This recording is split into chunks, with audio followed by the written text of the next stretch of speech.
Good morning, everyone. Good morning, Lisa.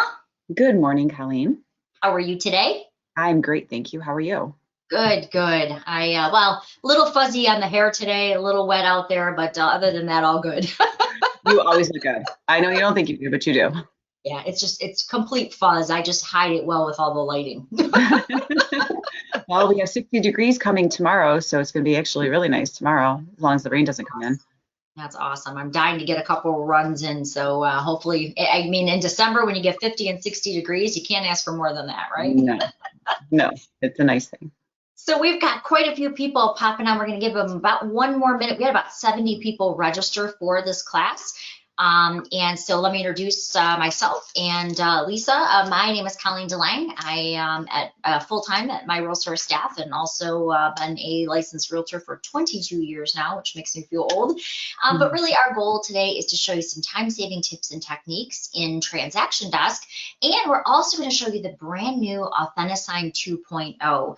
The classic Authentisign program will be going away at the end of the month. They keep moving it out a little bit they were going to do it right before Christmas, which I thought was a terrible idea. And I think now they thought that was a terrible idea. So the good news is the classic will be around to the beginning of the year, December 31st to be exact. And then the Authentisign 2.0, and we're going to show you how to bounce back and forth and everything you need to know about that. But let me introduce my wonderful, not only my very best friend, but probably the most loved lady in real estate that I know, who's been doing this a long, long time, taught me a lot of what I know, Lisa Harris. Lisa, tell everybody a little bit about you. Thanks, Colleen. So I've been a licensed agent for too long, about 31 years.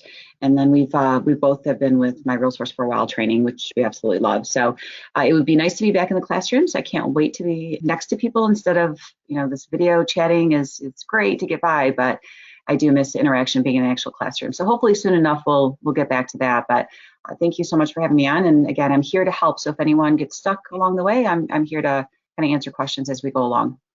That's awesome. So to kind of expand on that, there is a questions box that you can access. You can ask Lisa questions at any time today. All you're going to do is you're going to find that orange arrow, kind of looks like an orange-red arrow, probably minimized at the right-hand side of your screen right now.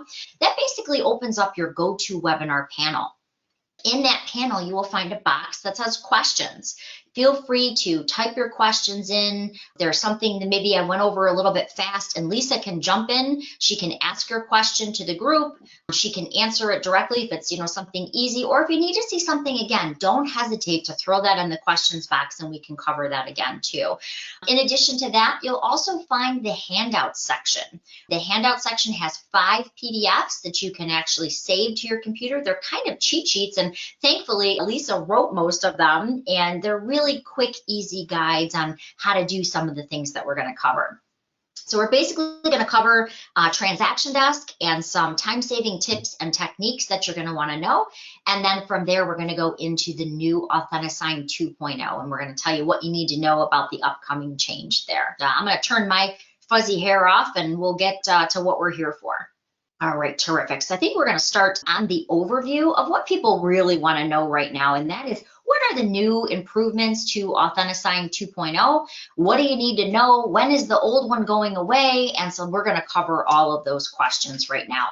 So basically, the new Authentisign 2.0 is now 60% faster. So many times if you were bringing documents into Authentisign, sometimes you'd get that kind of slow moving wheel. And unfortunately, it would take a couple of minutes if you had a large document to open everything properly. I shouldn't say a couple of minutes, probably 30, 40 seconds, but you were waiting and waiting. I'm happy to say that has been resolved. Now you will see that documents load 60% faster, and the interface has changed. So all of the tabs, you don't have to expand and open each section. They're always open and they're right in front of you so that you don't have to jump around to different screens. You'll also be able to do something which I really like. You'll be able to edit the signer's name in real time. So previously, if you spelled, let's say, Joe Schmagegi wrong, and the signer went to sign, unfortunately, you had to cancel that envelope and you had to then, go back, do the copy, change the name, and then resend it out. The good news is you can change a signer's name in real time. And as long as they refresh their inbox and they open it back up, they can actually sign with the appropriate name. So that was a really great change too. Another thing that previously kind of bothered me was if you were using an attorney. Let's say there was an attorney in the deal and he wanted to review the documents before the client signed them. There was the option, even though the attorney was not signing the documents, there was the option for them to accept or reject the documents. So it was great if they accepted it because it went over to their client and the client could sign it. But the problem was, you then, if you did get a rejection, you had to pick up the phone, call the attorney, wait for the attorney to call you back to figure out what was wrong with the document so that you could make that correction and resend it. However, now there is a feedback box where a signer or a reviewer, like an attorney, can actually put in what's wrong with the document or why they're choosing not to sign it or rejecting it, and it goes right back to you, the agent, so that you can make that change and then resend it out. You'll also notice that they are now using higher resolution docs. Before, sometimes if you'd bring in, let's say someone received an offer. I'm going to use my good friend Pam Van, who's on the call today. Let's say she just got an offer in from someone. She wants to be able to pull it into TransactionDesk, but in doing that, sometimes those PDFs were a little grainy, and therefore they were a little bit hard to counter. Now you'll notice when you're bringing those documents in, they're higher resolution documents, so that means that they're easier to counter and easier to make changes to. So some really good improvements that have been made. Overall, you'll notice that one of the improvements is it fits to the screen size. So now it has a simple and clear interface, but whether you're using it on a tablet, a phone, whether you're using it on your PC, it's going to format to that screen size.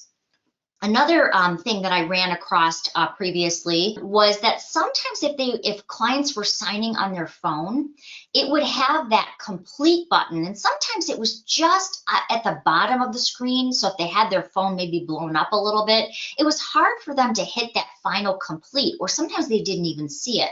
So I'm happy to say that that also has been resolved. It now puts that final completion directly in the middle of their screen so they can hit complete, and then they can choose to save or download the documents. So as you can see here, no matter what device they're signing, it's now centered within that device, so it's easier for them to see and sign. And then again, here is kind of that rejection that we talked about. If an attorney rejects a document, they now have a place to leave that feedback, so you don't have to pick up the phone and call. You can see, oh, the closing date was wrong, or oh, I spelled his name wrong, so that you can simply make that change, and then it goes right back out to them. So now what we're going to do is we're actually going to cover some time-saving tips and techniques in the TransactionDesk side. And then we're going to cover the new Authentisign and what you need to know as far as the old Authentisign going away and how you can still access all of those documents. So where we're going to start today is I'm going to use my good friend Tom listed. I never get in the $3 million price range, unfortunately. So my good friend Tom Lipinski allows me to borrow his fancy listing. So today we're going to use his 205 Lakeshore here. And basically, when you are using TransactionDesk, 90% of what you need on the buy side should really be coming right from the MLS. So a lot of people are calling me and they say, Colleen, I go into TransactionDesk and it just seems like there's a faster way to get more information. And the answer is yes. If you are writing on a purchase side, if you are working with a buyer, 90% of the information that you need to complete your purchase contracts should be coming in right from the MLS. And on the listing side, we now have integration with all 83 counties in Michigan. So no matter what listing you're taking, you can pull the information from the tax record and start the listing. So let's pretend for just a moment we're working with a new buyer. That buyer just viewed this beautiful $3 million lakeshore home and he's ready to write an offer with you. How do you get the most auto population into your purchase contracts? It's simply going to this blue splash icon. When you click on that blue splash, it's going to say, okay, we know who listed the property. We know the brokerage that they're with.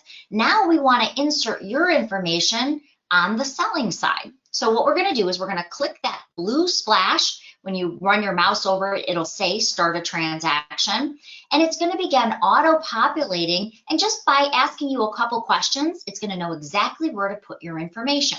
First and foremost, one of the keys of using TransactionDesk is really having your forms packet set up. You can create those as an agent, or if you're a broker, I recommend creating them on a brokerage level because it makes it so much faster. For me, if I'm working with a buyer, I can simply go to my company buyer packet and I can load up all of those forms. Second is, who are you representing? Because my good friend Tom has it listed, I'm of course not the listing agent, I'm working with the buyer. But let's say you were working both sides of the transaction, you're a dual agent. Then you could go ahead and select both. Or if you're a transaction coordinator or someone like that, you can even do neither. But in this case today, we're going to say that because Tom has it listed, we're going to be our selling agent, and we're going to go ahead and create our transaction. Now, we're not going to do a full TransactionDesk class. We're going to kind of cover all the highlights because we're really going to see more of what's new in Authentisign. But I do want to point out a few tips and tricks because we do have some new people on the call. I do want to point out how to get more auto-population in there and some of the new features like the document slicer, some of the newer features like marking up transactions. So if you're doing a counteroffer, you're going to need to know how to pull those things in and how to make those counteroffers happen. I think the tools, by the way, in TransactionDesk and Authentisign have gotten better, and I think you'll see that enhancement as we start to counter some of our documents. But first and foremost, because we clicked that quick action icon, what you should see here is that all that information is starting to flow. That lengthy legal description, the tax number, the school district, the year built, all of that's now auto-populating. But here's your first time-saving tip and technique. If you go down to the bottom, where it looks like it's the listing side information in our wizard, if you will add things like property includes. Let's say Pam is writing this offer and she wants to ask for the washer, the dryer, and maybe the built-in refrigerator or whatever you're asking for. You can actually type that in property includes, and it will carry over to all of your purchase agreements that are asking what you want to be included in the sale. Where it says property excludes, and actually Lisa and I have a funny story. We recently closed a transaction together. It was actually a farm, and they had a really ugly, it was like a chicken coop in the back. So if we wanted to exclude that, we could actually put in property excludes the play structure or the chicken coop in Lisa in our case, and then that will carry over to any line that's asking what you want excluded from the sale. So keep in mind, this will just save you time from going from form to form and adding that in. So over here, if we were really doing a real life purchase agreement, the one thing we can't auto-populate is what does that buyer want to pay? Because only the buyer knows that, right? So we're going to say, because it's Tom's very fancy $3 million listing, that we're going to offer $2.8 million. I never get in that fancy price range, so it's nice to have friends who do. And all you're going to do is you're going to type that in, and then that's going to auto-populate to all of your purchase side contracts. Jumping up here to the top, we're simply following the 5 steps of the wizard. However, I'm going to be honest, once you start using this program a little bit, you can actually do all of these same things right from your dashboard. And we're going to show you how to set that up today. So under transaction dates, this is obviously the date we're writing our offer, and this will also auto-populate these dates to our transaction. But if you are more of an advanced user and you're looking to get a little bit more out of TransactionDesk, and by the way, you don't have to do this. Some people, especially if they're on a team, they're looking to automate these processes a little more. And that's where the tasks and checklists come in. So when I say that, let's say that Pam Van has got 3 or 4 people on her team, and she wants to make sure that the person who's installing her signs knows that she's just taken a new listing, and she wants to automate it so they automatically know, okay, a new listing was taken and I need a sign put up. So that's really what the checklists and tasks are for. I'm just going to show you one real quick just so you get the general idea. If you just want to use the dates field, that's totally fine. But if you want to take it a step further and you want to automate your transactions so you get those automated emails, this is a great way to do it. So I'm going to say we're going to do something kind of simple. Like we're going to say we want to automate who installs our sign. You could put a description in, but most things in real estate don't have a specific date. So, they're not always due every October 1st, right? They're really more related to a transaction date or related to another task being completed. So in this case, I want to install the sign relating to when I list the property. So I'm going to say I want to install the sign one day after the listing date. And I want a reminder to go out. So let's say I want a reminder to go out one day before.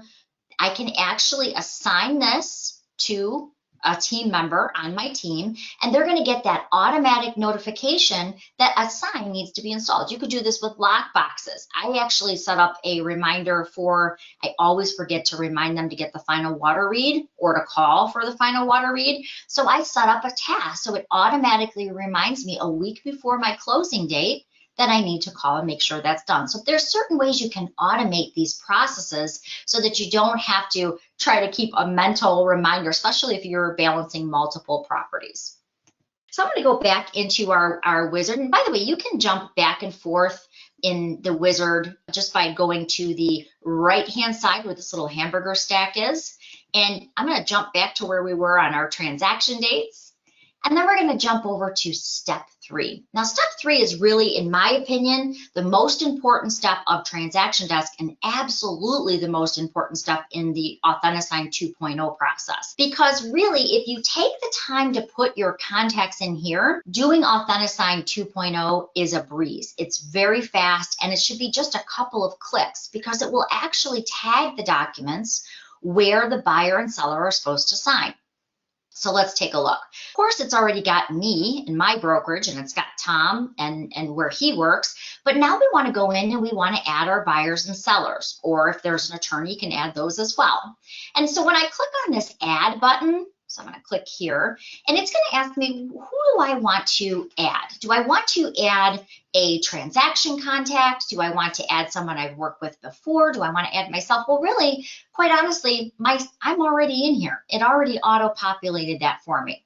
So really what I want to do here is I want to add a brand new transaction contact. The hardest part of setting up your contact is just telling TransactionDesk, who is this person? So I'm going to say I'm going to add a new buyer, and I'm going to give my buyer a name. So I'm going to call this Barry Buyer, and then Barry Buyer's email address. And I'm just going to use mine just for the sake of time today so you can kind of see the signing process. Now down below, there is also the legal name, preferred signature, and preferred initials. In the normal transaction, all you really need to do is put in the buyer's name and email address. But if you are working, let's say you're working on a deal that there's a power of attorney or a trustee for an estate, or maybe a corporation is purchasing it, many times the attorney will want the name underneath the signature line to be different. They don't want him to sign Barry Buyer. Maybe they want him to sign Barry Buyer, power of attorney for Sally Sue. In that case, the legal name would be what you want pre-printed underneath the signature line. And then, of course, their signature is how they're actually signing. 90% of the time, you don't need to know that. But if you ever get in one of those situations where it's an estate or a power of attorney, something along those lines, it's good to know. All you have to do now is save Barry Buyer. Now, basically, we've told Authentisign that Barry's our buyer, and it's going to know where the buyer should be tagging all of those forms. So when I go to those forms, instead of dragging the initials and sign here on all of those documents, it's actually going to know where to put those tags for Barry Buyer to sign. All right, so let's jump over to next.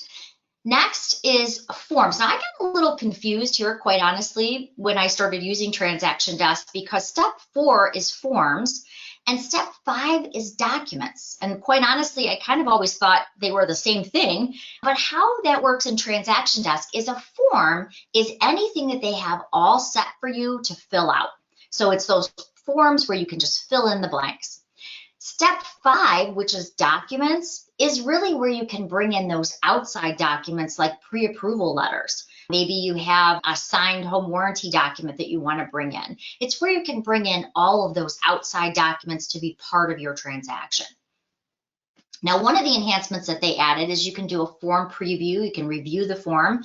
Lisa will tell you I have a little OCD. Everything in my closet is the same color, folded the same way. If you go into my towel closet, they all match. So I kind of like all of my forms in a particular order. And really, you can drag and drop those into place. So I kind of like my disclosure to be the very first document that they see. And then usually I will have my buyer's agency next, and then my purchase agreement. So you can drag and drop those into the appropriate order. If there's a form that you're looking for that's not in your template or not in your company packet, you can simply go up to Add.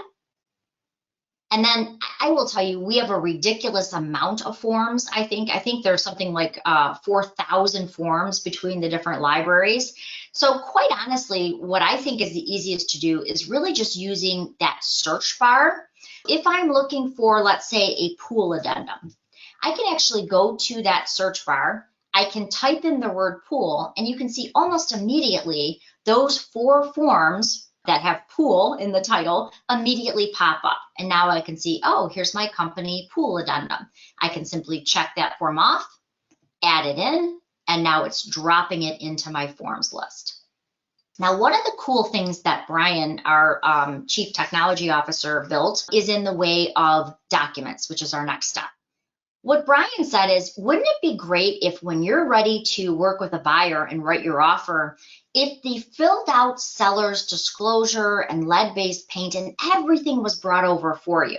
Because I have to tell you, it used to be a real pain in the neck. What would happen is if you had to go get the seller's disclosure and lead-based paint for your client to sign with the documents, you'd have to go back into Paragon, you'd have to go back to Associated Documents, you'd have to click on them, then you'd have to print them, then you'd have to pull them back into TransactionDesk. It was really kind of a pain and a lot of extra steps. So what we did is when you click that blue splash icon that I showed you when we started off today, it will automatically bring in the seller's disclosure and the lead-based paint and any other documents that the agent has added, like perk tests or surveys or things like that that the agent has added. It will automatically pull them into the document section. So now when I'm ready to have my client sign those documents, not only can he sign his purchase agreement and his agency disclosure, but as you can see, he can sign the filled out seller's disclosure that Tom had them fill out. So it makes more sense. Everything is now in one place. Now you're probably thinking, well, how do I bring in those documents? What if somebody emails me an offer and I need to counter it? All you have to do is click on the ad, and then you have to simply drag and drop that document right onto that drag and drop slip. So let's say that this is an offer. We're going to say that Lisa and I are doing a deal. She just sent me an offer. I'm going to grab that document. I am literally going to drag it onto the drag and drop strip, and you can see it's been dropped right at the bottom. And you can actually drag 20 documents at a time. All you have to do is, again, find that ad. If you've got, let's say you have a listing folder on your desktop, you can actually go in and grab all those documents from your listing file folder, and you can drag them right into your documents area. Again, if you don't like to drag and drop, I had a lady on my class earlier, and she said, you know what, I just don't like to drag and drop. I want to go get it from my computer. You can still do that too. Just click on that drag and drop strip, and it will actually do the same thing for you. You can select it from where it's located on your computer. So really, really easy. But someone else asked me a really good question too the other day. They said, well, you know, what if I wanted to separate documents? Like maybe I have an offer and I got a second offer, and I want to have a folder for the first offer and a folder for the second offer. And the answer is yes, you can create custom folders that allow you to separate offer A from offer B, or maybe you have a deal that died. You wanted to mark that dead deal, and now you've got another offer that you want to be part of your documents. So you can actually separate them and organize them under the Documents tab. Then one of my favorite features that they added, and it's because Lisa and I are constantly in the car and we're always driving out to, different associations and teaching classes. Many times, if you are sending your buyer's agency, your purchase agreement, all the documents for them to sign, a lot of times when you're getting those back, they're in one large PDF, right? But a lot of times things like our buyer's agency may have an email address or may have confidential information that I don't want to send to the co-oping agent. A lot of times it'll have their email address, it'll have their phone number, it'll have contact information for the office. But now when I've got all their signed documents back, how do I slice those pages out so that while I'm driving, to my next destination, I can get that over quickly to the co-oping agent? And the answer is there is a document slicer tool. Kind of looks like a page with 2 pages ripped out. And basically what that allows you to do is slice off a page or a document that you may not want to automatically send to the co-op agent. And the good news is if you've downloaded the TransactionDesk app, you can even do this right through the app, and it's just as simple as what I'm going to show you here. So I'm going to say that I want to send Lisa these first 5 pages, but I don't want her to see my buyer's agency over here with their confidential information. So all I'm going to do is highlight the pages that I want to send the co-oping agent. I'm going to go ahead and save them, and I kind of always like to do a save as, so I never mess up my original, and I'm going to call this counter for Lisa.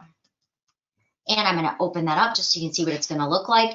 And basically what I'm doing is I'm taking that 7-page document that you see right there, and I'm slicing off those 2 pages so that I can quickly turn them around and send them over to Lisa and without that confidential information.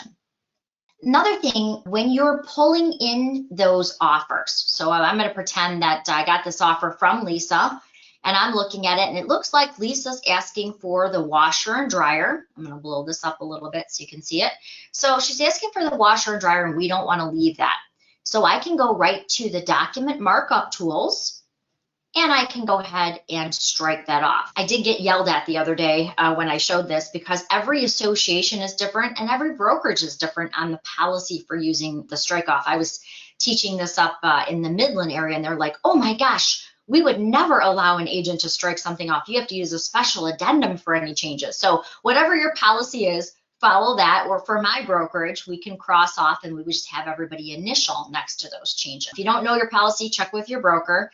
But the idea here that I want to show you is if you are countering on the document, before the tools were a little bit cumbersome, I thought. Sometimes it was a little hard to get some of the tools to kind of be as efficient as we wanted them to. But let's say you just got a home warranty for them. You want to point that out. You can, of course, use the highlighting tool. But really, if we got to this point and we wanted to counter the price, this is where it got a little bit tough because a lot of times the documents weren't high resolution, they were kind of hard to see, and it was hard to match up the fonts and get it exactly right. Right here, I'm looking at the $2,000,008 price, and I want to counter that. Let's say we're going to counter that at $3 million. We're going to go to the text box here, and what I like to do is kind of draw the text box where there's no type set, so it's a little easier to see. So if I were to counter this with that $3 million price, if I were to set this right on top, because I have OCD, that would make me like a wreck, right? It looks a mess, it looks messy, and I would never want to do that. So what we want to do is we would want to right click in our text box. We want to change it from transparent to white. I also, of course, want to change my font size because I think that's going to be right around a 9-point font. That looks about right. And then obviously I want, and you could make it bold or italicized, whatever you need to so that it fits in. But now when I lay that into place, you can see how much cleaner it looks. Of course, you can make those boxes larger or smaller so that they fit perfectly on the line. But the idea is the counteroffer tools have gotten much better. So if you need to mark something up or make a change, it's much easier to do that now. All right. And then obviously you can go ahead and save it, and then that will be stored in your documents. I'm going to do a save as here, call it my counter for Lisa. And now that has been saved. All right, so hopefully you got a couple quick pointers on creating a counteroffer and walking through those steps. Remember that on step 5, it will bring in all those associated documents for you. So whether it's a filled out seller's disclosure or whether it's a survey, all of those will come over for you now. Now, the wizard is great, but quite honestly, as an agent, I don't want to do that every single time. So what I've done is I've created my dashboard so that I can do every single thing I just showed you right from the dashboard. So for instance, if I needed to add, let's say Barry is married, and we're going to send this to Barry and Bertha to sign. We can go right up to the contacts box. I can click on that, add a new contact. The same exact thing that we did in the wizard, we could do right here for adding in the wife. So you don't always have to go through that wizard. While you're learning it, it's a great tool, but if you want to set up your dashboard, simply unlock your dashboard and drag the items that you're interested in right onto your dashboard. So it's a simple drag and drop. If I wanted to have checklists on my dashboard, simply drag it into the location I want, and you can make them larger or smaller. Do make sure that you're putting the Authentisign box here, because this will show you any documents that your client signs. They'll automatically go back into your transaction. So when you turn around and sell their house, maybe you worked with the buyer last year, now they're calling you to sell it, you can go right back into Authentisign, open up all of their signed documents, see what they paid, even see their title work or their closing packet. Everything is in there. All right, did I miss anything on the buy side, Lisa? So far, no, you're doing an excellent job, and we have no questions yet. Okay, awesome. So really the hardest part of TransactionDesk, in my opinion, is just knowing where to start. So remember, on the buy side, you're always starting from the MLS because it's auto-populating 90% of that information right from the listing ticket.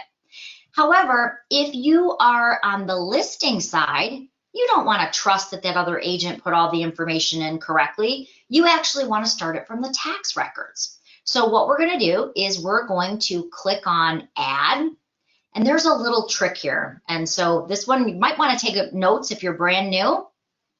When you are creating a listing, you of course want to go in and you want to give it an address name. So I'm going to call this 41539 Wessel.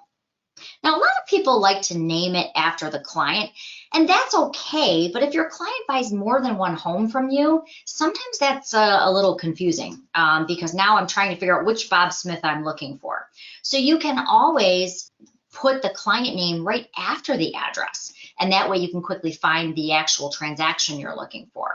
And now I want to go in, I want to apply my listing packet, but here's where the trick comes in. When Brian first built this, he said, you know what, it's great. You can just go in, you can pick Realist. We give you 83 counties, and all you got to do is put the tax ID in. And I kind of looked at Brian and I said, do you think agents memorize tax IDs? Because that would mean I'd have to go into a tax program and find it. And what would be the benefit of that, right? It doesn't make any sense. So he said, oh, that's a good point. Agents just know the address. I said, yeah. So you click on the magnifying glass over to the right, and that magnifying glass is going to ask you for a bunch of information. But here's the catch. You only want to fill out 3 of these fields, because I promise you, tax records are so exact. If you fill out more information, you're probably going to get an error and it won't find it. So let me show you what I mean. The first thing you do want to fill out is you want to fill out what county the property is located in. So I'm going to say I'm listing a property in Macomb County. Secondly, you want to only fill out the street number and then the route street name. So this happens to be Wessel Drive. Leave off the drives, the ways, the places, the circles, the courts. Leave all of those off, because what you want to do is you just want to use the route street name so it will find it in the tax lookup.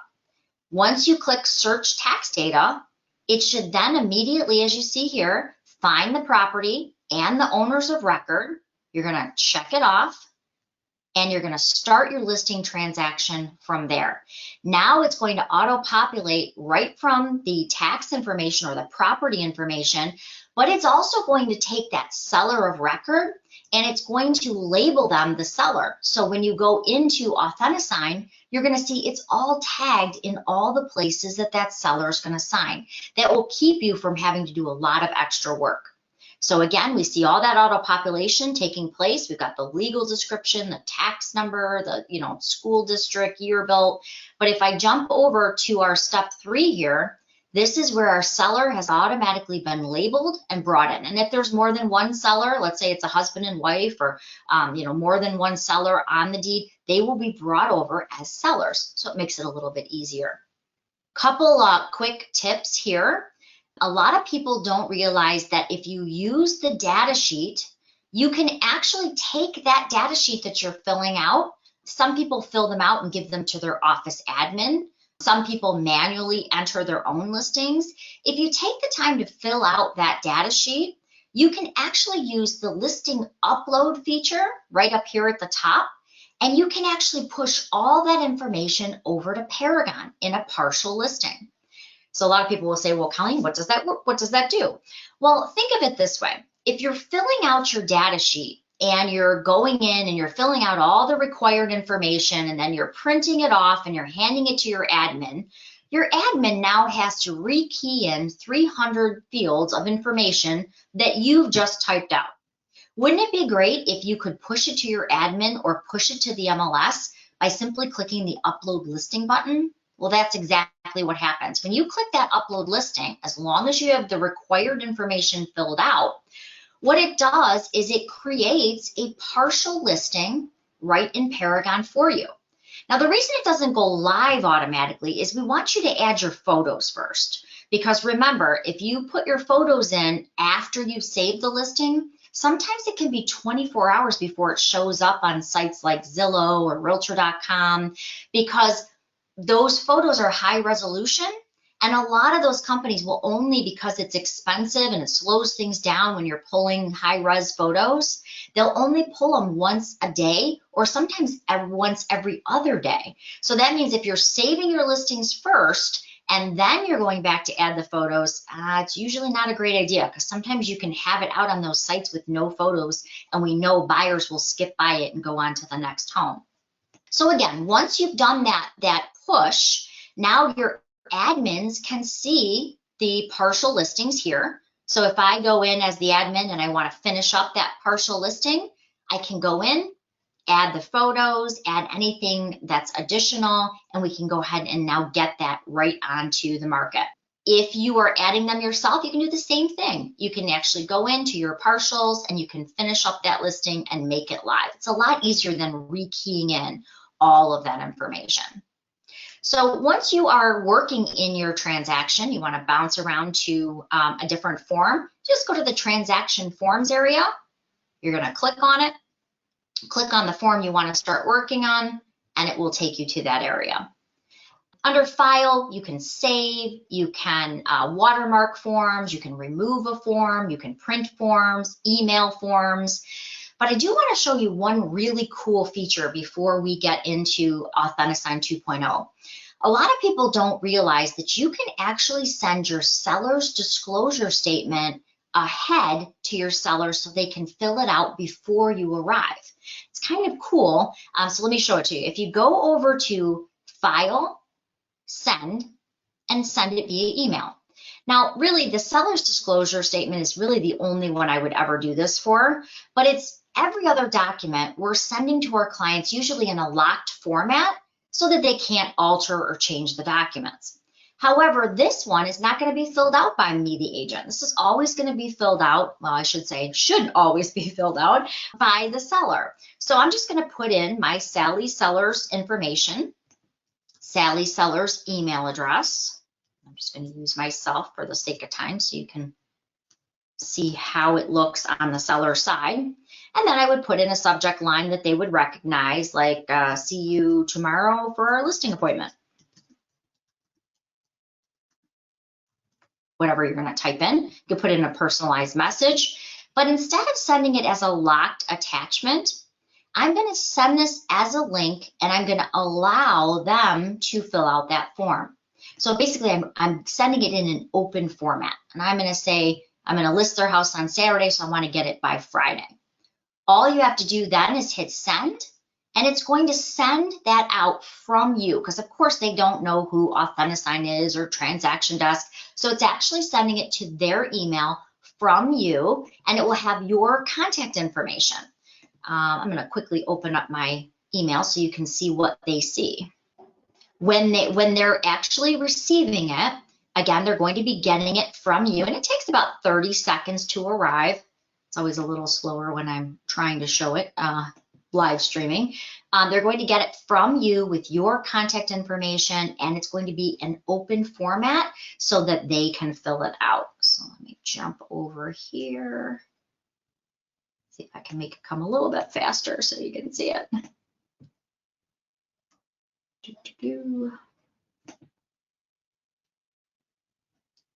Lisa, this is a good time for questions. Any questions so far? So the only thing right now I was just about to answer is she's asking, Deborah's asking, are the forms kept current?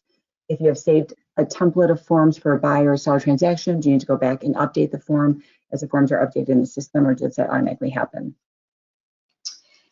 Good question. If you have a form in your template that's been changed, and it kind of depends on how much the form has changed. So if it's changed over 30% of the form, you will need to pull the form out and re-add it in those cases, especially if you have like an office template.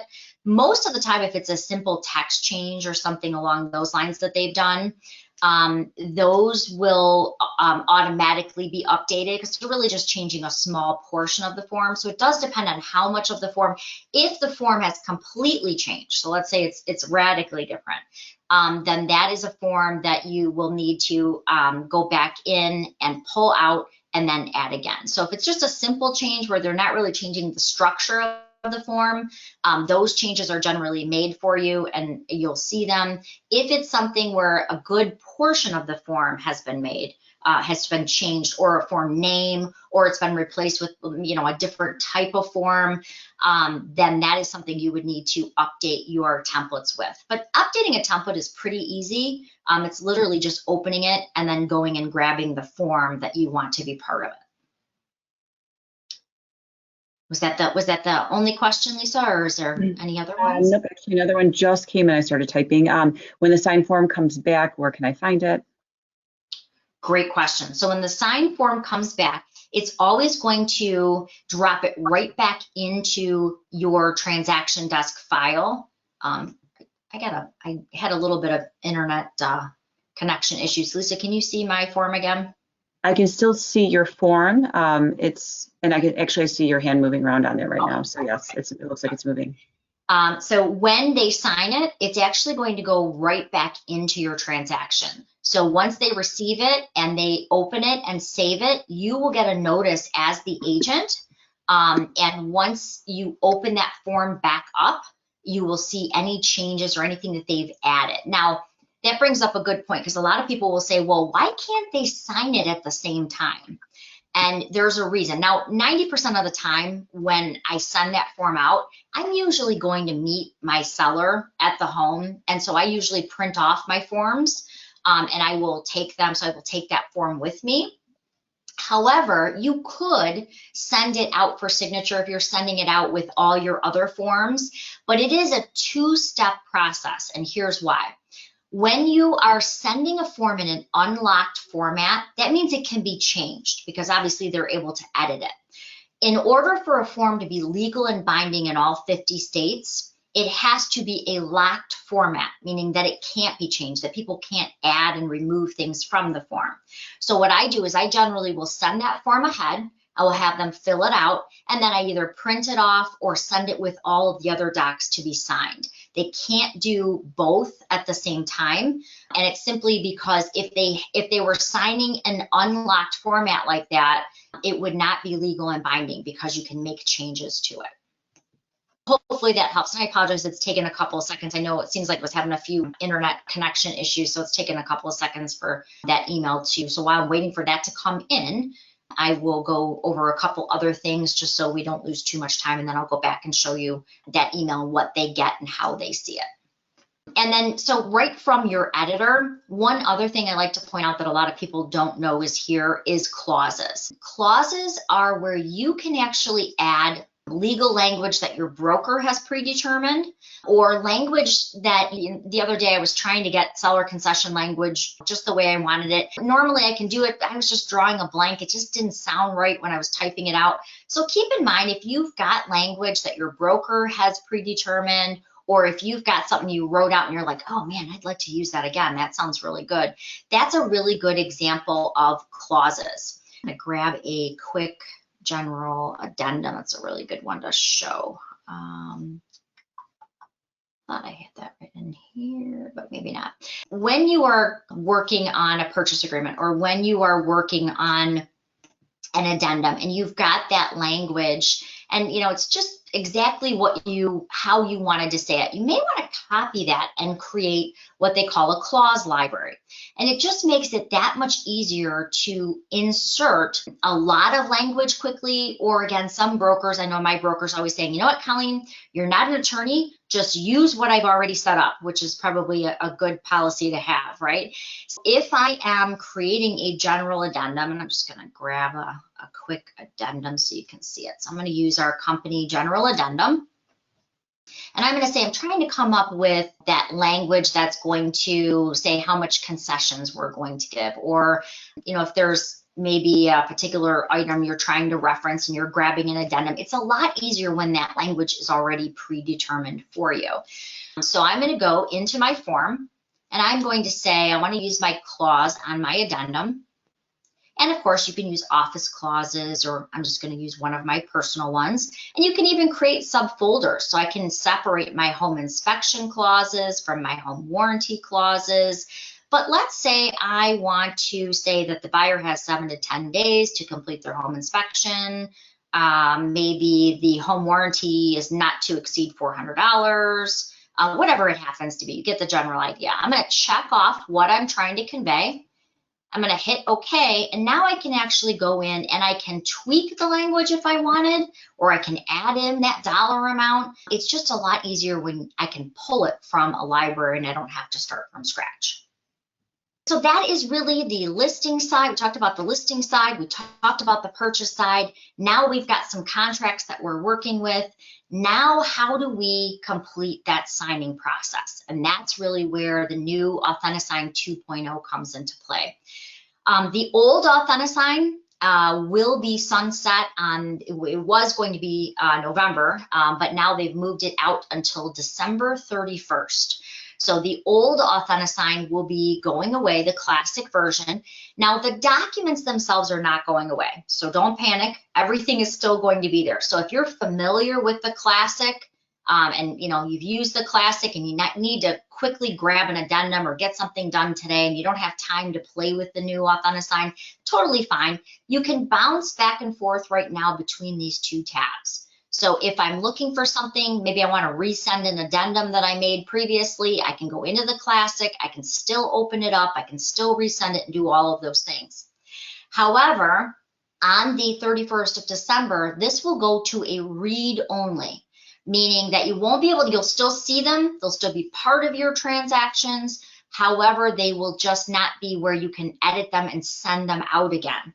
So they'll still be in your files, you'll still see the signed copies, everything will still be there. However, they will not be editable to be sent out again. So you want to start really doing everything from here forward in the new version, in the 2.0 version. As you can see, this is what the 2.0 version looks like. If you grab a single contract, you can easily add it to the transaction right from the screen.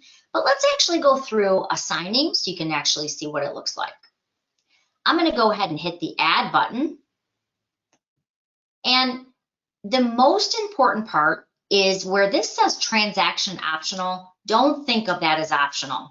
Think of this as you want to marry basically the envelope of forms you're about to send out to the actual file it belongs to. And it says optional, but again, don't think of it as optional. If you want this to work really seamlessly, you really want to marry the two. So I tell people, and we've got a lot of new people on our call today, if you're brand new and you're looking at Authentisign, think of it like an envelope. Authentisign is where you're putting all the forms in the envelope and you're going to mail them to someone so that they can sign them. So the signing name is really, what do you want to call it? So I'm going to call this 205 Lakeshore, PA, or purchase agreements, because that's what's going to show up in the subject line for my clients when they're receiving it. So I'm going to say this is the 205 Lakeshore purchase agreement, and I'm marrying it to the transaction. So I'm going to go ahead and hit save. And now, instead of having to expand those 4 sections like you had to do in the classic version, everything is on this streamlined UI. And what's really nice is you can see right here's my title, but when I'm ready to now add my participants, it's already open. I don't have to click to expand that panel. Now, when I'm ready to go in and add my signers, I'm in the new 2.0. I married it to my file. I'm simply going to go to add to participants. Now, of course, I could add myself. I could, but really, I did all the heavy lifting in TransactionDesk, so I don't have to do any of that. What I do is I now pull in the contacts right from this transaction because everything's already been filled in for me. So I'm going to click Add to Transaction. And what you can see is that all 3 of the parties that I filled in as my contacts within TransactionDesk, they're all right in front of me now. So I, of course, want to send this to my buyer. I witness my contracts at my company, so I'm going to make sure that I've added myself. And if I wanted the co-oping agent to receive them, I can add him in too. Now, if Lisa's just working with a husband and wife and they're her buyers, then that's totally fine because she can send them to the husband and wife. She doesn't care who really signs them first. They're just coming right back to her, right? However, if you decide to add in that co-oping agent, well, now I want to make sure I'm putting them in a signing order because I certainly don't want the co-oping agent to get it before my buyer has signed it, right? So if you are adding in the other side of the transaction, you do want to use the signing order, which is really just the logical order in real estate. If you're not adding that co-oping agent in, then you could leave that off and whoever gets the document first signs it first. You'll still get that fully executed document at the end. But in this case, I am going to say that I'm going to send this to the co-oping agent automatically. Now, there are 3 different types of signing roles, if you will. There is the remote signer, and basically that just means that they're getting it in a form of an email and they're going ahead and they're signing, whether it's on their phone, on their tablet, on their computer, it doesn't matter. They're getting it in an email and they're signing it. The reviewer role is if you are including an attorney or someone who wants to review the documents. Now, the reviewer role, they're not signing it. So the attorney isn't signing the documents, but I do want to make sure that he had the ability to review them and either accept or reject the document. A good example of this, I had a first-time home buyer. She just turned 21 and we were out looking at houses and she said, you know what, I love it, let's write it up, just send everything to my dad and he can sign for me. And I said, well, no, we can't really do that, but we can have dad review it. And when dad reviews it, it will actually show you the time and date he reviewed it. And if he accepts it, it will go on to you for signing. And she loved that. So she knew her dad got to see him. He called her with any questions, and then she could go ahead and complete the documents. Again, it's really more for attorneys, but it's a great way to make sure that they're able to review it and accept or reject the documents. Now, one of the new things that they added in 2.0, which I love, again, if they reject a document, they can now leave why they're rejecting it. So if the attorney said, yeah, I'm rejecting this document, before I would have to literally pick up the phone and say, okay, why are you rejecting it? What change needs to be made? Then I would have to resend it all out. Now with the feedback option, the attorney can say, well, the closing date is wrong, or the spelling of the name is wrong, or something along those lines. And I can see that, make that change, and then resend it out without having to actually pick up the phone and find out why. So that new feedback, I think, is really helpful. And then last, there's the CC role. And this is not like CC on an email, so let me just be clear. The CC role is if you wanted it to go directly to a title company or directly to a lender without having to pick the document back up and now resend it to someone else. So basically, that CC role will automatically send it only if all the parties have signed it. All the parties have signed it, it will send it over to the title company or to the lender with your personal message. Okay, so basically you're just choosing 90% of the time, we're gonna just have that remote signer, meaning that they're getting it in an email and they're gonna sign it either with their fingertip or clicking with their mouse so that they can adhere their signature to the document. All right, so we've got our 3 parties. We're saying that we're gonna put it in a signing order, and all we're gonna do now is hit select. You can see that in the new UI, everything stays open, but here's the cool part. For me, I always like my buyer to get it first. I then like to witness it next to make sure I have all my I's dotted, my T's crossed. Then I want it to go on to the listing agent. So I'm now setting that signing order.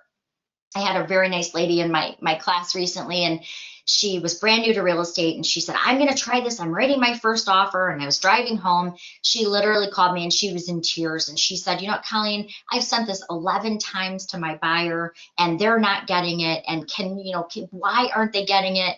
And what had happened was she had sent it to herself as the first party, right? But because she wasn't signing it, it couldn't go to her buyer. So do make sure if you're using that signing order, you've now moved those parties in the right order, that logical order of real estate, so that you make sure one party gets it, executes it, and then it goes on to the next. So now we've got our parties in here, but what about the forms that they're signing? Well, again, we did all that hard work within TransactionDesk.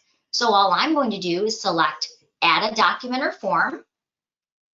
Now remember I said because we have the associated docs automatically migrating for you, remember that seller's disclosure and lead-based paint, they're automatically pulled into the transaction for you. We're going to say I want to send my buyer the filled out seller's disclosure and lead-based paint so they can review it and they can sign it.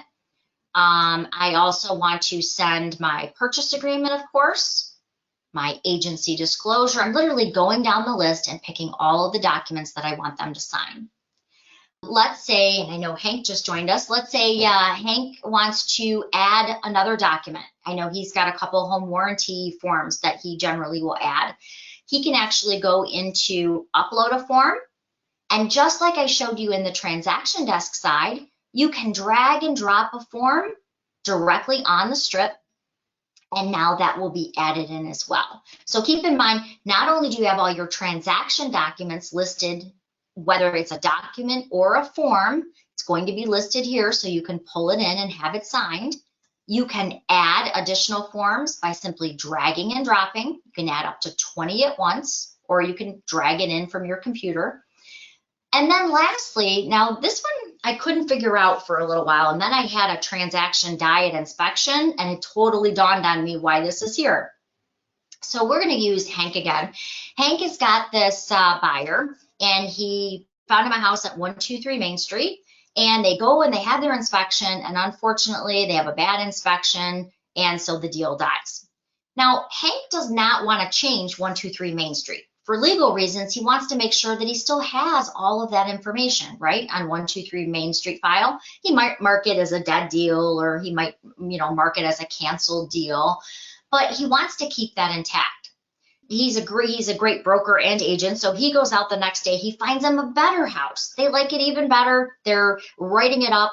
But all his pre-approval, his copy of his EMD, his buyer's agency, it's in that other file, right? But he doesn't want to just rename the file. So what he wants to do is he wants to go into that previous file, and he wants to basically grab the documents from that other transaction, and he wants to copy them into this transaction. So again, if I go into my Wessel Drive and I find my pre-approval, or I find my copy of my EMD, something along those lines, I can simply add it to this file too. So that's really what the third option is for. So you have where you can pull the forms in from the transaction, you have where you can upload additional forms, or basically if you have a deal that died, you can copy forms over so that they're part of this transaction. You're not going to ask your buyer to re-sign his buyer's agency or refill out his EMD check, right? You just want to pull it over into this transaction. All right, so now we've got our forms. We've got our filled out seller's disclosure, our lead-based paint disclosure. We've got our purchase agreement. So now what we want to do is we want to tag the forms up. Now, most of the association and brokerage forms are pre-tagged. I didn't grab pre-tagged ones simply because I want to show you the tagging process. But most of the time, because we said Barry was our buyer, it knows where Barry's signature and where Barry's initials should go. Now, Lisa, it was really funny. Lisa and I, when we started playing with this originally, we both got a little annoyed at out of the box how the initials were working. Let me show you what I mean. So before, you just grabbed an initial box here, put it in the place, it was no big deal, right? But when you start to use this program, you'll find that it actually gives you more options. So when Lisa and I went to use the initial tab, this is what was happening every time we went to initial. And I'm like, well, that's really stupid. And Lisa's like, yeah, I don't like that at all. What you can do is you can click on the tab and you can decide what you want to be your default, if you will. So for Barry, our buyer, when I use the initial tab, I don't want all that other stuff. I don't want the name block, the date stamp, the time stamp. So all I want is his initials. So you can actually save the default. So every time you're working with a buyer, your initial tab only is for initialing. Makes it a little easier. Here's a good one too. If you have a purchase agreement like I do, which is 7 pages, and the buyers are initialing each one of those pages, the last thing you want to keep doing is changing from Sally Sue to Barry Buyer, then grabbing the initials, then moving them for each party. That's really a pain. So what you can do is you can go to the Initial Pages button, and you can say, my buyer is going to initial at the bottom right. And if you have a husband and wife, you could do both of them at one time. And then what form? I'm going to say, okay, that's going to be my purchase agreement. And I think it's Century 21, if I remember correctly. They only initial the odd pages, so every other page. So you can even choose the page numbers that you want this to apply to. And then basically, you're placing the initials for those buyers on every single page. Now, again, it's a lot easier to move than to keep clicking and tagging them for each party on each form. So I'm simply now dragging them into the box. A lot easier. Couple other things that they've added: radio buttons. Clients generally don't know these forms like we do.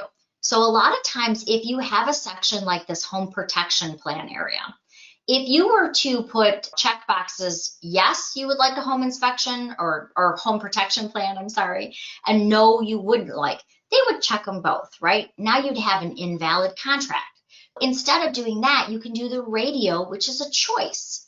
You're basically going to allow them to choose one of these. They can either choose, yes, I want a home protection plan, or no, I don't, but they can't use both. And by the way, if there's more than 2 choices, you can even add a third radio button. So basically, it will allow them to use one, but not both. So they can check yes, or they can check no. You can also now utilize drop downs. If you want to give them a choice to choose from A or B, you can actually put A and B in a drop down, and it will require them to pick from the list that you've selected. So they've added some cool tools. Again, the drop downs are new, but you can use the radio, which will give them a choice between A and B, or again, you can just initial. Email address is another one that they've added, so the email address will be applied. So pretty self-explanatory. If you've gotten all the way to this step and you're like, oh geez, I forgot to change one item, there's also the markup tools that we kind of talked about before, where if you need to just do one, let's say you forgot to cross off the washer and dryer, you can simply use the markup tools from down below, and it will still allow you to change just that one item. So again, if you want to cross off the washer and dryer here, you can still do that. And I think actually the tools in 2.0, I think, are better. They're not so finicky. Like sometimes with some of the line tools, it was a little kind of touchy. With 2.0, it has gotten better. I think you'll find that they're a little bit easier to use. And again, same thing I showed you with the text boxes. You can draw a text box. You can easily move it right into the area you're looking to do that counter on. So the big improvement, I think, in 2.0 is, one, everything is laid out in front of you. It is 60% faster. You notice it doesn't do that hanging up. I used to call it the slow moving circle of death. It was like you were waiting for the documents to load. The good news is everything is laid out here. If you wanted to remove someone, let's say you didn't want the co-oping agent to be a signer, or you wanted to make them a CC, you can go right back and you can change it. Now remember, the big advancement in these signers is that you can change their names in real time. So if you just realized you spelled Joe Fumagali's name wrong, you can actually go right into the envelope and change it here in real time. And when they open it up, you don't have to resend it. You can make those changes live. Now, one thing that they didn't have in here, and I had a call with Lone Wolf about a month ago, and they are adding on the 18th of this month. So you could add a CC while it was in process before. On the 18th of this month, that will be returned as well. So you'll still be able to add a title company or a lender with a personalized message even after it's been sent. They did the in-process changing of the names for the signers. They unfortunately left out the CC, adding them when it's already in process, but you will be able to do that again on the 18th too. One thing I did find a little bit tricky in here, so I wanted to highlight it in the class. Just like before, you can drag and drop these into place. So if you wanted purchase agreement to be the first document that they see, you can simply drag and drop those. But one thing I found a little bit tricky with this is before, let's say, we'll use Hank again. Hank got an offer. I sent him an offer, and unfortunately, I scanned it in upside down. We know that happens a lot, right? When you would go into the form before, there used to be a button that says rotate. So let's say I scanned this in upside down. Hank got the counter offer. Now he needs to rotate that document around. There used to be a button for that. I found it a little bit confusing because what I thought were page numbers kind of hidden down here were actually the rotate options and the delete options. So if for some reason I get an offer or Hank gets an offer and it's upside down like that, you can always go right to the particular page and you can simply rotate it by clicking on those menu dots. So if you wanted to remove a particular page, you can do that. There used to be a button that was a little bit more pronounced, so I did want to show you that you can still do that. You just have to know where to look. I stumbled on that a little bit in the beginning. So you've got your tools, you've got your documents, you've got your signers. I want to make sure the hardest part of this is just making sure you have a place for each party to sign. So what I mean is, if you said there's 2 signers, well, you want to make sure that there are spots for both of those parties to sign. And again, now I know Lisa likes it with their name and their date.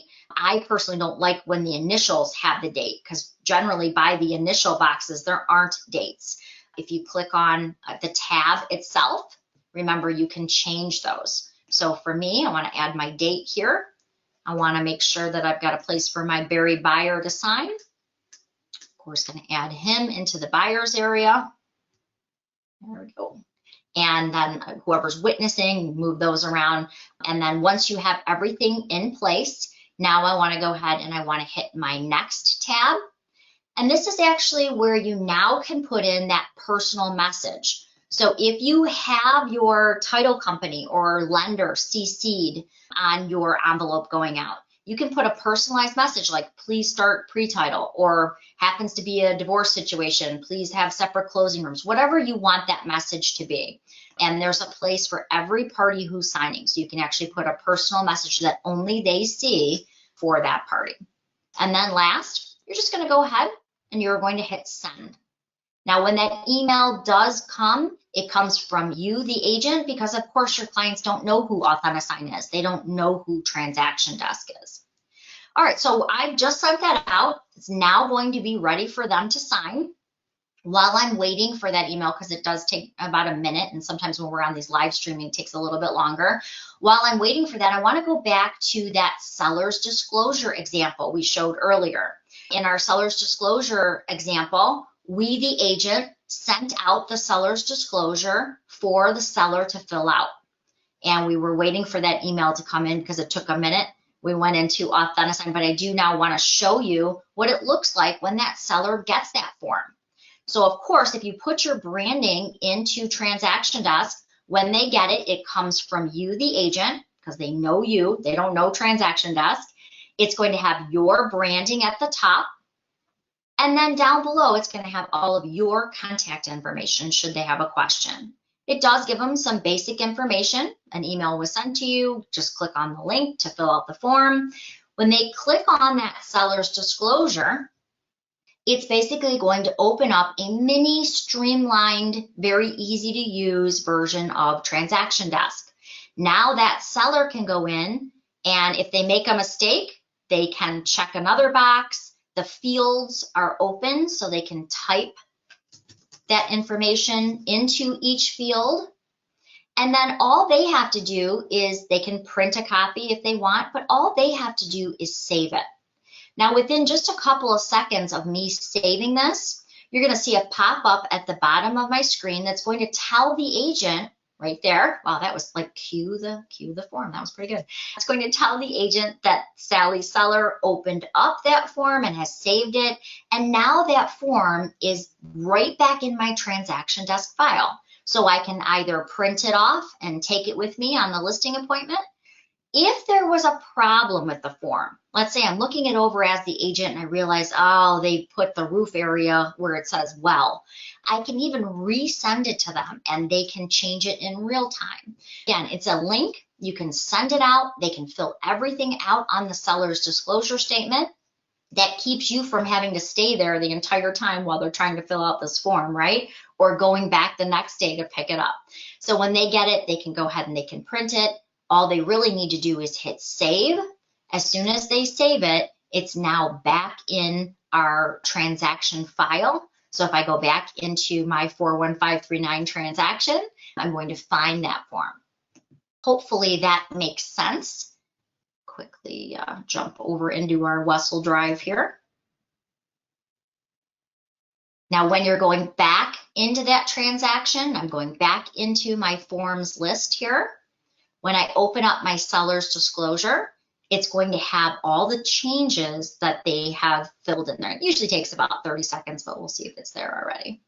Again, you're getting that notification that that seller has filled it out. So you know, and here's my yes that he filled in. I think I put a little gibberish in that line there. So you can see all of that's right back on the form. And it took, I think in this case, even less than 30 seconds.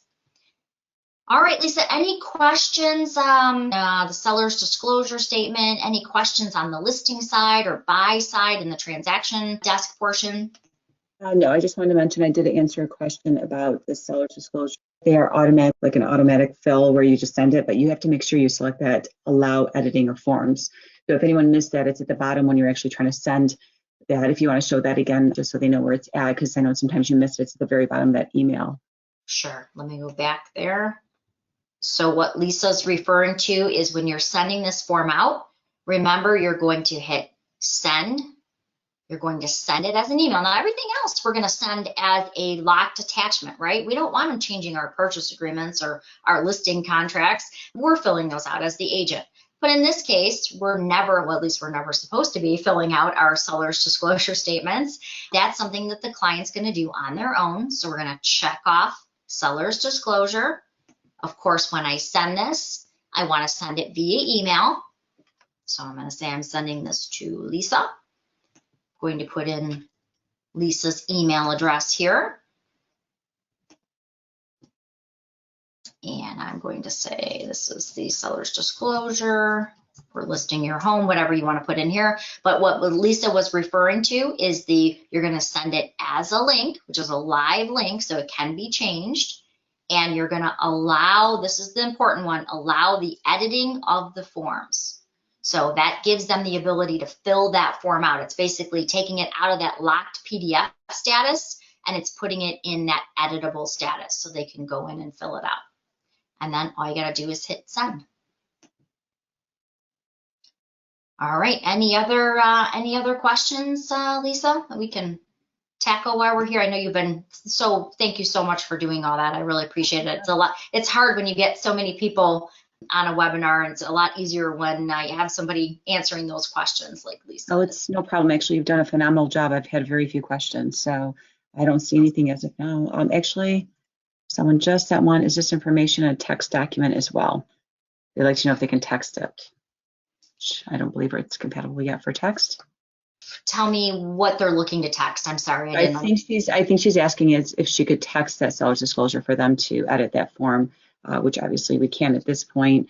But it's mobile friendly. They can definitely use it from their phone and go in and fill it out. As long as they've got good eyes. My eyes are horrible, so I know looking at those questions and trying to click on those little boxes would be difficult for my phone, but they can. That's a good question. No, there's not a text option, but they can do it on their phone. So if they have email on their phone, they could do it that way. It does have to be in order to really fill that out. And I would agree with you, Lisa. Trying to do those teeny tiny boxes on a phone would be a little bit more of a challenge. So right now, it's only via email. But that's a good thing. Now I will tell you, Lisa and I both use the TransactionDesk app. So if you've not gone to your app store, you can go to App Store, type in TransactionDesk. By the way, it's one word. If you put in two, it doesn't come up for some reason, but it is one word. If you go there and download the app, you can do all the functionality that we've talked about. And brokers can set up their packages from there. They can encounter things from there. But now what I'd like to do is I'd like to take off our agent hat for a moment. And I would like to show you what the buyer or seller is seeing when they're getting your email, because that's always my biggest concern is now I sent the documents for signature. What is the buyer or what is the seller? What is their experience? Is it going to be easy? Is it going to be easy for them to sign? And so when the buyer or seller gets the forms for signature, they're going to, again, come from you. So it's going to have your branding, your contact information. So right down below, it's got all of that. And then all they do is click on the Start Signing. Now, Lisa and I both always tell our clients right in the description when we're sending things out, please read the document first and then sign it, because it will jump them to the signature portions for them to sign. The first thing that they see, as you can see here, is that they are agreeing that it is a legal and binding signature in all 50 states. And what happened is Congress about 15 years ago passed two acts, the e-Sign Act and the UTA Compliancy Act. And both say that if you are signing, as long as it has certain elements like a tracking code, like a time and date stamp, and it can see the computer ID of where it's been signed, that it is a legal binding signature and cannot be refuted in all 50 states. When they accept those terms, they're going to see, and again, this new UI on the client side, I think is much easier. And you'll notice it does not cut off that complete signing like it did previously, which really was very annoying. They're just going to click Start, and it's going to take them to every single place that you've placed on the document for their initials. So I always tell them, as you can see, it kind of jumps them to the signature. So I always tell them read it over first and then complete the signing process. Once they go ahead and sign, it will tell them right up at the top how many they have left. You'll see now, you see how it's right in the middle of the screen. Before, sometimes this was cut off and it was hard for them to see if they needed to do another step. They thought they were done and they really weren't. Now you'll notice it actually opens and formats to the screen size. And so it's right front and center and they can hit that complete signing. They can, of course, immediately print or download those documents. But now in this scenario, it's gone on to the next party for their signature. Now, the coolest part of this is because we married the transaction to what we were sending, it will automatically be put back in our transaction. So what I mean is when I go back to our transaction for Lakeshore, just going to jump back here for a second, you're going to notice that those documents that have been signed, they go right back into the file for me. So if I open up Lakeshore, just going to go back to our transaction dashboard. Because I have the Authentisign box right here, once everybody has signed it, I'm going to be able to see all of those documents right here. You can see if I click on it now, it's going to show me that one party has already signed them. Now remember that on the 31st of this month, the new version is what you're going to see. The classic version, this tab will be gone. It will be in a read-only format. The documents will still be in the transactions. You're not losing any of your documents. It's just that they will now go into a read-only state. And that means you won't be able to just basically resend them and get more signatures. All right. So once that party has completed their transaction, the agent, of course, is getting the notification. So as you can see here, the agent was just notified. The signing had taken place, that the first party has signed it. And now in just a couple of moments, we will get another email for that next signature to take place. Again, once we've signed them, they all go right back into the transaction so that I can open them up and access them from there. All right, that was like a whirlwind tour. Lisa, how did we do? Any other questions? Sorry, I was typing. Yeah, so this is a good question. One of the agents was asking about the mobile app, and it is iPhone compatible only at this time. She has an Android. So yes, at this time, I know that, I thought they were working on that. Have you heard anything more about it, Colleen? They were saying that on an Android, because the web browser is a little bit better, it wasn't as high of a priority as an iPhone. The last I heard, they were still working on it for Androids. Now, on an Android, you still can go right to your web browser and open it up, and it will still allow you to work with it. But the nice thing about the app, quite honestly, is that you don't have to go through that Paragon logging in. And so when it's released, I'll be happy to let everybody know. We can send out a blast to our entire membership, but right now it's still iPhone only. Sorry to say. No, that's perfect. And then another one had mentioned, which I think this might be a way she has her email set up, but she says when her clients have received more than one Authentisign signing, it was often difficult for them to see the latest signing in their email. It seemed like it became a thread. So I think the thread is the way they have their email set up, where they see everything as threads. Is that, I mean, do you know anything different than that, Colleen? Yeah, I don't. And you're right. Sometimes even when you have your email set up, your settings so that it's in a thread, you only see that top one. So you're right. You might not notice that there's another one underneath there. That is usually more of an email setting. I think what maybe she's asking is it'd be nice if they were getting it at the same email, if it just showed everything. And that would, the only reason it can't do that is because a husband and wife, unlike any other e-signing program, .loop, you can't do it. In ZipLogic's Digital Ink, you can't do it. This program allows a husband and wife to share an email address. And so the reason that it doesn't do that is because it could actually be going to two different parties with the same email. And so, yeah, that does become a little confusing. But think of it this way. A lot of older husbands and wives sometimes will share an email address. And if it was in a thread, if everything was in one, like you open up an envelope and you could see everything, that would be cool. But it wouldn't know if it's supposed to go to Sally Sue or if it was supposed to go to Barry Buyer at that email address. And so that's why it doesn't. It can actually, it's the only signature platform I know where they can actually share an email address without adding layers of security like DocuSign and things like that. So hopefully that answers your question. But yeah, you're right. It would be nice to see kind of one email with the whole, you've got 3 envelopes waiting for your signature. But I think the reason they can't do that is because, again, they can share, a husband and wife can share an email address. But Lisa's also right too, if your email is set up so that all of your threads are together and it only shows the top one. I hate that, by the way. I turn that off. That could be some of the issue too. Yeah, me too. So in another question, beside the change in the software, are there any roles that have changed related to 2.0? No, you're still going to have your remote signer. You can put in a signing pin for additional security. You still have the private participant, which if you're not familiar with the private participant role, the private participant role is if you wanted to do a full circle transaction. And we don't teach this because, quite honestly, it happens so rarely. Most transactions, there's a counter at some point, or it's either we're not leaving the appliances or we're asking for a home warranty. 99% of the time, there is some change. A private participant role will use Hank Mendez. So I call Hank Mendez and I say, Hank, I'm writing a full price offer on one of your listings. Hank says, that's great. We'll take it. My clients are going to sign it today.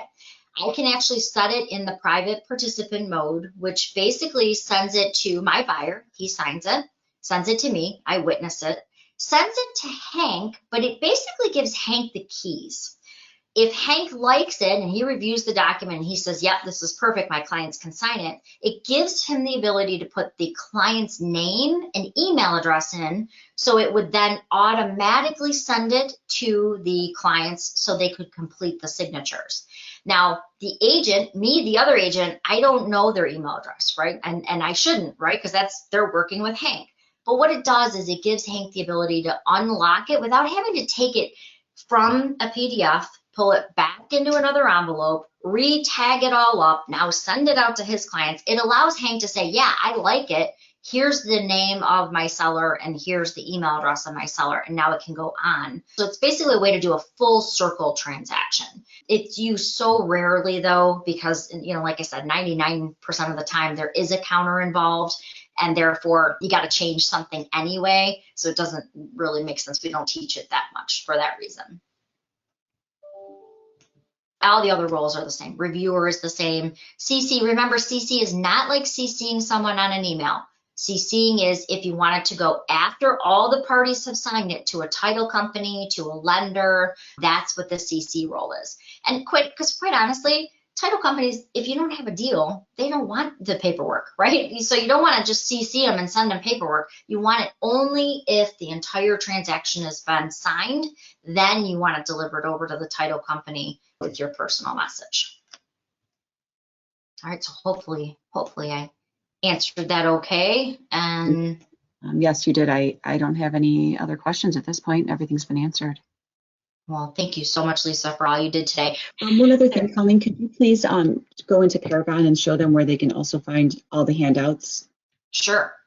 And Lisa wrote a good portion of our handouts, and I'm so thankful because people would say after the class, well, you know what, how do I do this? And we had nothing really to send in the way of handouts. So Lisa, we got them from the technology companies, and they were so long and they didn't speak agent. They unfortunately sounded a lot more like tech manuals. So right under MLS documents here, you will find our cheat sheets and handouts. So if you go to our education file, and let's say you had a question on Authentisign, you could actually click on it. It's a PDF. You can download it. You can print it.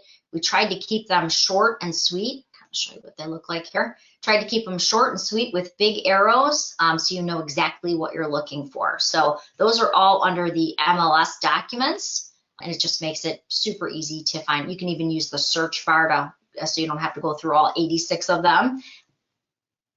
So hopefully you picked up a few tips. Remember, the classic version will be sunset at the end of this month.